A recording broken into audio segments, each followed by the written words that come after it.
Area, I hello. Hey, they say they need 50 people to just come talk. Witnesses. When if you put Tinubu down. Hey, da. Me, I don't get problem with Tinubu. Person with me get problem with another INEC chairman. Let me get problem with all. If they me see what he go put that man down, I go bring and come out. Because that INEC chairman, what he do was say, ask my people, I say for 3 days, I dey look phone. I'm not fit lift up phone when they tell me say Tinubu win. Man, anything we want be that any share man, then we take collect our vote. Man, I go bring 50,000. It they call 10 million. Guys, they come out. 10 million, 20 million, 30 people go come out. You see, they say they don't need like they need for diaspora, they need for anywhere at all. Me, I for come at all. Not be saying I go come. Oh. Anything you want put that any shema down there, I go pull am down. Not be saying I go come. I only 50 verse. Made the verse. I been wanna watch the video, I beg. Agreed is to be allowed to think about it. I understand what I'm saying. We'll think about it and we'll let the court know on Monday, which is the next adjourned date, by 22nd of May.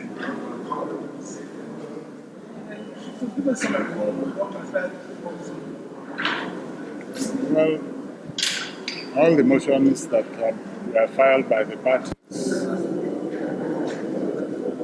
have been moved, and ruling was given just on one, which was moved by the Independent National Electoral Commission. A simple, non-contentious application. It was not opposed and it was granted. All other motions have been disposed of, unless any other one will be filed in the near future, which cannot be ruled out. Considering the allegations the Labour Party and the presidential candidate have made against the election, will 50 witnesses alone be enough to Against the election? Yes. And the person who was declared winner, will 50 witnesses alone be enough to prove your case? Yes, 50 will be enough.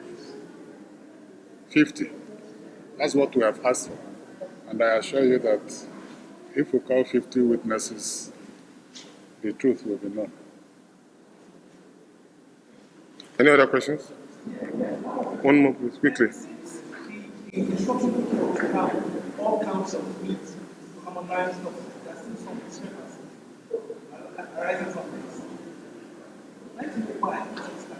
No, if you at the pre-hearing, what has now been agreed is whichever party wants to tender documents will prepare a schedule and hand over to the other parties to the petition. If petitioners want to tender some documents, for instance, we will prepare a schedule of those documents and hand over to the other parties. So that's all. Thank you very much. Thank you. So we'll go from there. After you. What? Okay. What are they saying?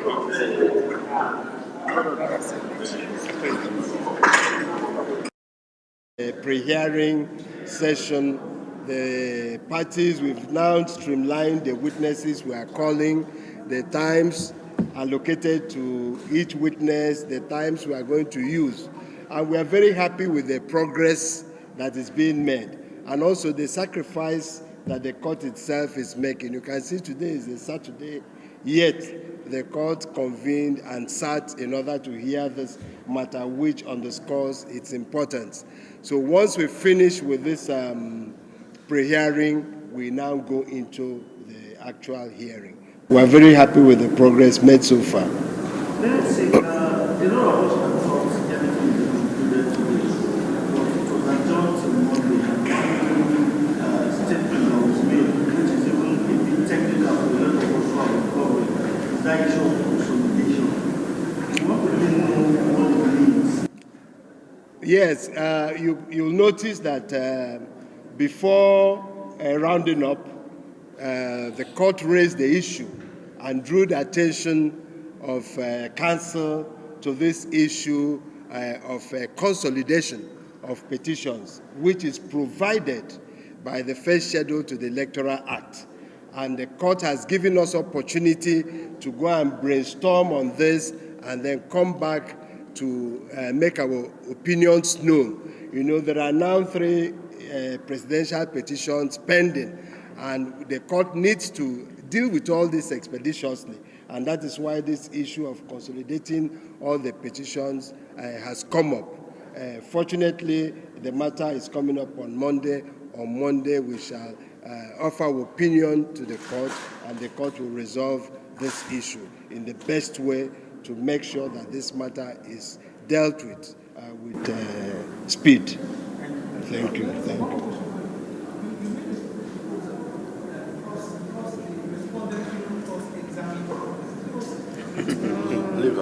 Leave the house, mate. That one is cross-examination they are doing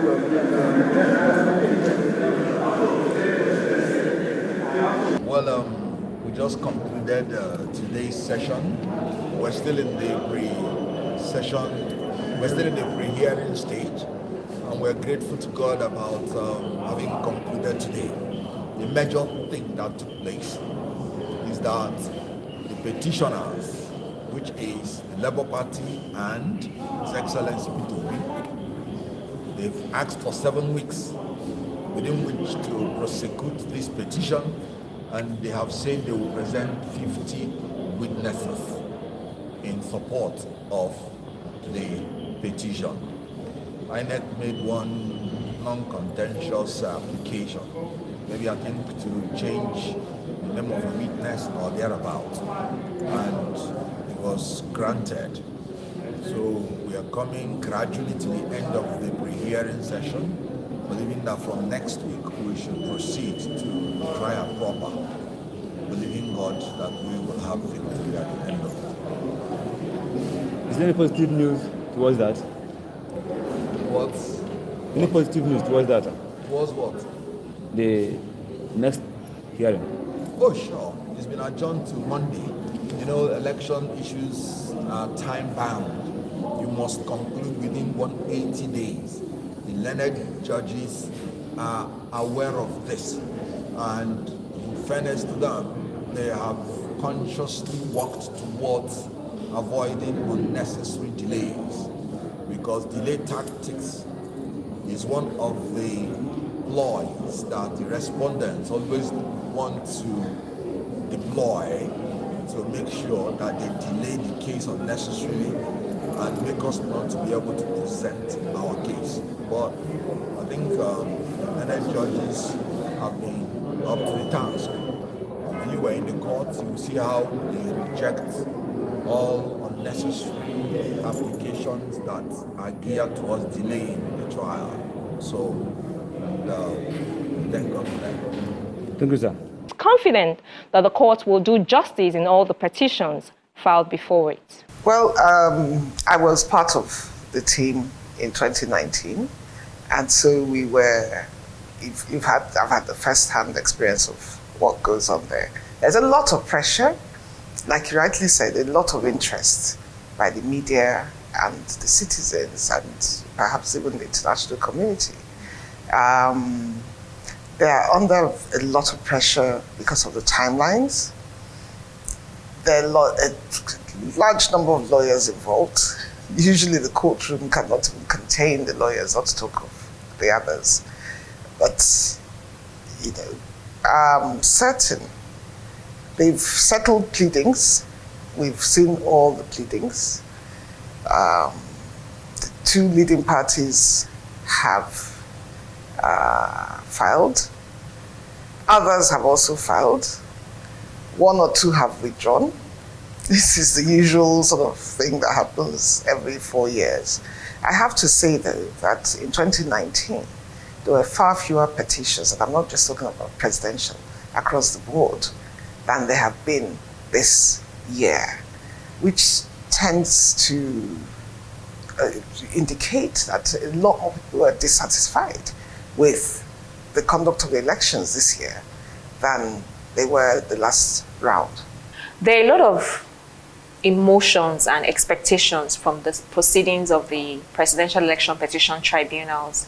And some people have been, expressing this view that it would be same of the same. We're not likely to get any justice, from this tribunal, especially when they reference the fact that we've not seen any presidential elections upturned in recent times in the country. So much so that some have even made a case that the petitions should be concluded before the swearing in of the president-elect, just because of the distrust that some have for the sitting of the tribunal.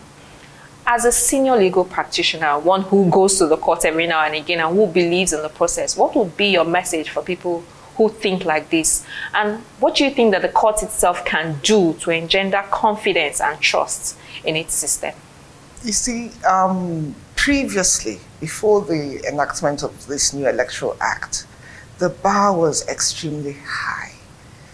The election, the petitioners, absolutely almost 100% unlikely to win because of the way the law was at the time.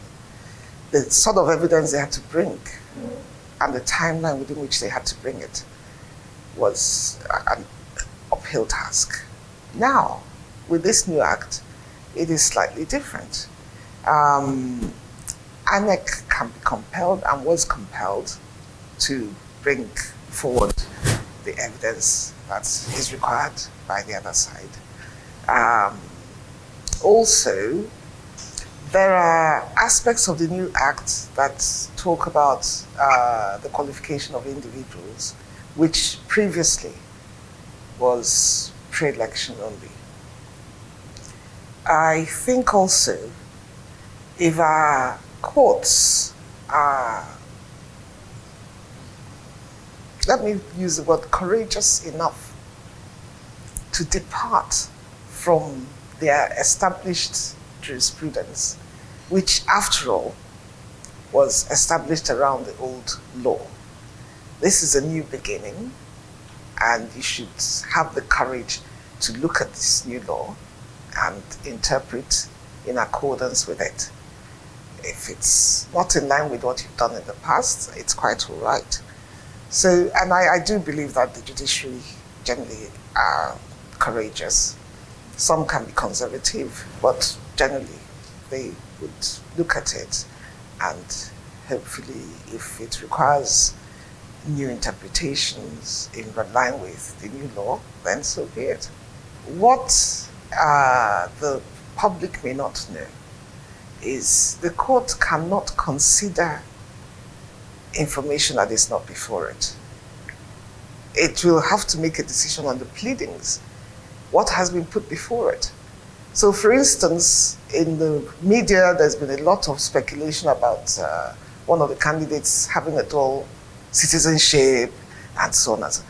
That is not before the court. And the lawyers and all of us owe it to the courts to help our citizens understand that not every issue that is in the media is before the court, and therefore they cannot adjudicate on issues that are not before them.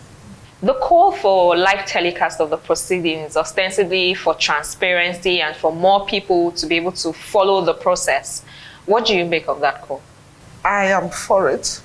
I aligned myself with the NBA president, who was one of the first to advocate for this. You see in the recent trial of the Ekweremados in the United Kingdom, the trial was televised, and certainly the judgment, which has literally gone viral. And I don't see why, if it's an open court, which it is, and the media are allowed to be there to record, why can't they record it electronically? It's just a question of accepting the modern and additional ways of communicating and getting information. We are doing virtual trials via Zoom and other platforms. I really do not see why we cannot have the trial televised. It will enhance public enlightenment. and also the confidence in the judiciary, because they can then see for themselves how the court is comporting itself, hear for themselves what the court is saying, not through a third party. But some people say that if you allow the cameras in, then some of the lawyers will play to the gallery. They play to the gallery anyway, and they act for the public. And as a matter of fact, it could have the reverse effect, because when you do all of that playing to the gallery and you're publicly told off by the court, you'll be more circumspect next time around, because it will not just be in the closed courtroom, it will be out there. Let's talk about this administration, or the government of President Buhari, and as it winds down. How well would you say that in the 8 years that they've been in office, they've allowed the judiciary to thrive and to be? How well would you say that the judiciary has fared under this present government? I have to say that we achieved a new low under this administration in relation to treating the judiciary with mutual respect as an equal arm of government to the executive and the legislature. It is in the past 8 years, I certainly haven't witnessed this before, that we are having judges' homes being raided at night by security agencies. Judges' homes being raided by supposed security agencies that weren't quite security agencies, and nobody quite knows who they are. It is under this administration that we had a sitting Chief Justice of the Federation effectively removed by, and it's simply a new low. It is the third arm of government, or certainly an arm of government, of equal positioning as the executive and the legislature, should be treated as such. So that respect that should be accorded to the judiciary was largely impinged upon in this period. I hope that the next administration and these security agencies will learn to behave better. Nobody says you can't do your work. Nobody says anybody is above the law. I'll be the first to say nobody is above the law. But you have to approach things in a way that you do not, in the process, harm the institution. Because this really is the last bastion of the common man and civilization. Take the rule of law out of any society and you end up in a jungle. This is Bod TV Bod. In case the first time you come here, please don't forget to subscribe and hit that notification bell for more uploads.